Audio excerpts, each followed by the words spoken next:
নমস্কার বন্ধুরা, সকলে নিশ্চয়ই ভালো আছেন, সুস্থ আছেন। আমার আজকের রেসিপি হচ্ছে একটা খুব দারুণ স্বাদের রেসিপি। শীতকালে কিন্তু ক্যাপসিকামে ভরা থাকে বাজারে, আর এই শীতের ক্যাপসিকাম কিন্তু একদম অন্যরকম টেস্ট হয়। ক্যাপসিকাম মানেই যে চিলি চিকেন বা চাউমিনে দেওয়া তা কিন্তু নয়। ক্যাপসিকাম দিয়েও একটা দারুণ কিন্তু আলু দিয়ে সবজি করা যায়, যেটা খেতে ভীষণ ভালো লাগবে রুটি পরোটার সাথে। রেসিপিটা ভালো লাগলে অবশ্যই একটা লাইক দেবেন, শেয়ার করবেন এবং নতুন বন্ধু হয়ে থাকলে চ্যানেলটাকে সাবস্ক্রাইব করে নিয়ে পাশে থাকা বেল আইকনটা অবশ্যই প্রেস করে দেবেন।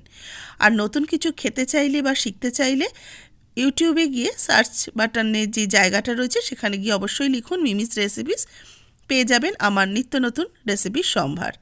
নতুন বন্ধুদের স্বাগত জানিয়ে পুরনো বন্ধুদের পাশে থাকার জন্য ধন্যবাদ জানিয়ে শুরু করব আজকের recipe. Welcome to Mimi's recipes. একটা কড়াই বসিয়ে কড়াইয়ের মধ্যে আমি 1 চামচের মতো সর্ষের তেল দিয়ে দিলাম।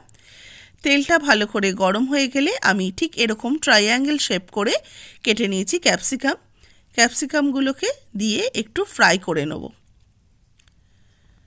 রান্নাটা কিন্তু করব আমি হাই ফ্লেমে রেখে, কারণ ক্যাপসিকাম কিন্তু খুবই নরম একটা সবজি, খুব তাড়াতাড়ি রান্না হয়ে যায়। সেই জন্য হাই ফ্লেমে রেখে করলে একটু ক্রাঞ্চি ভাবটা থাকে। ক্যাপসিকাম ভাজার সময় কিন্তু কোনোভাবেই কোনো লবণ দেবেন না, তাহলে ক্যাপসিকাম ভীষণ তাড়াতাড়ি নরম হয়ে যায়। দেখুন বেশ ভাজা হয়ে গেছে। এবার তেলটা ঝরিয়ে আমি ক্যাপসিকামগুলোকে তুলে রাখছি একটা প্লেটের মধ্যে। এবার এই বাদবাকি তেলের মধ্যেই প্রথমে দিয়ে দেবো আমি রসুন কোচানো। এখানে 6-7টা রসুনকে ছোটো ছোটো করে কুচিয়ে নিয়েছি। রসুনটাকে তেলের মধ্যে একটু নাড়াচাড়া করে নেবো। রসুনটা যখন একটু কালার আসতে শুরু করবে, এর মধ্যে ডুমো করে কেটে নেওয়া ঠিক এইভাবে আলুগুলোকে দিয়ে দিচ্ছি ভাজার জন্য। আলুগুলোকেও কিন্তু বেশ লাল লাল করে ভেজে নেব। এবার আমি এর মধ্যে স্বাদ মতো লবণ অ্যাড করে দিলাম।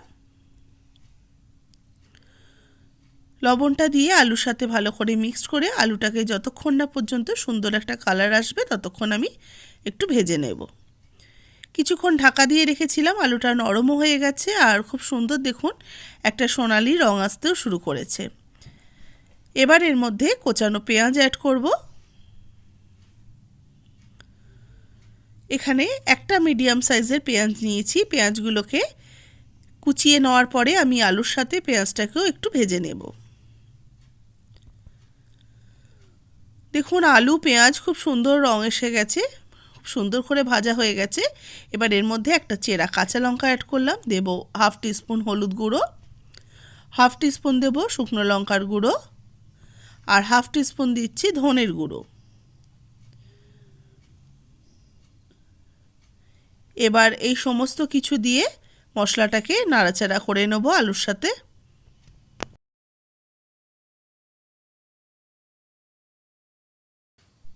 ভালো করে মশলাটা মিক্সড করার পর একটু সামান্য জল দিয়ে দিলাম, প্রায় 2-3 চামচের মতো আমি জল অ্যাড করে ভালো করে মশলাটা একটু কষিয়ে নিচ্ছি।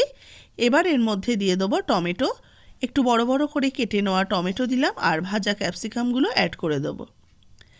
ক্যাপসিকাম টমেটো দেওয়ার পরে আলুটাকে একটু মিক্সড করে নেব। দেখুন জলটা একটু শুকিয়ে এসছে। এবার এর মধ্যে আমি দিয়ে দিচ্ছি টমেটো সস দিচ্ছি আমি এখানে 1 চামচের মতো, বড় চামচের 1 চামচ দিলাম টমেটো সস। যেহেতু টমেটো সস দিলাম আমি আর চিনি এক্সট্রা অ্যাড করলাম না।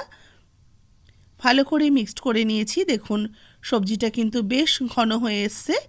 এবার আমি কিছুটা ধনেপাতা কোচানো ওপর থেকে দিয়ে দিচ্ছি ছড়িয়ে। ধনেপাতাটা দেওয়ার পরে ভালো করে হালকা হাতে মিক্সড করে নেব। সবজি কিন্তু আমার একদম রেডি। টমেটোটা যাতে পুরো গলে না যায় সেদিকেও একটু খেয়াল রাখবেন।